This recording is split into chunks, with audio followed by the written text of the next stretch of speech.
I'm going to read a short passage, and in this passage we find 14-year-old Emily on her cross-country trip with her family. Her little brother gets ill. She ends up going to visit the brother at the hospital, but on the way she asks the taxi driver to stop in front of an ancient synagogue. Well, it's not really ancient, it's an old synagogue. The first synagogue in the United States, as it happens, it's in Rhode Island. And I'm just going to read a little snippet from there.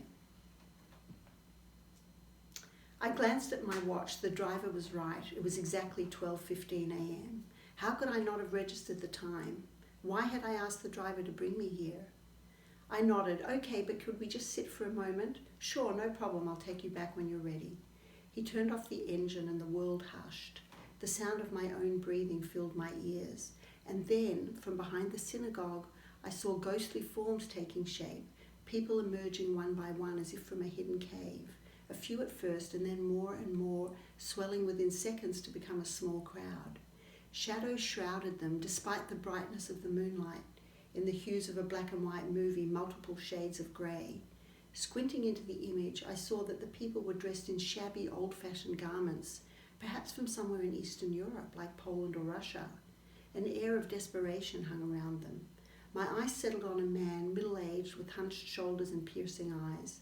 Holding his hand was a girl around my age, with long black hair, her face dark with fear, and beside her another girl, and how odd. I could see her fair hair, but her face was fuzzy, like a photograph in which the facial features are obscured. They made no noise at all.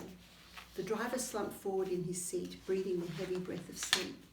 What do you see? I blurted out in a voice louder than intended. He started. I'm sorry, what? He asked. I pointed out the front window, jabbing the air. There, what do you see? Why, the synagogue building, of course. What do you see? I blinked once, twice. There was nothing but the synagogue, hugging the muffled brightness of the moon close to its angular contours. No people, no living beings at all. Only the driver and me, sitting in the taxi, peering out into the night. I'm sorry, I said. I let my voice trail off. In the rearview mirror, the driver's face was creased with concern. Miss, are you sure you're okay? I think I'm just very tired, I said. I had no idea what was going on. Tears sprang to my eyes and I blinked them away. Let's go back, I said. Not to the hospital? No, back to the hotel. We drove back in silence.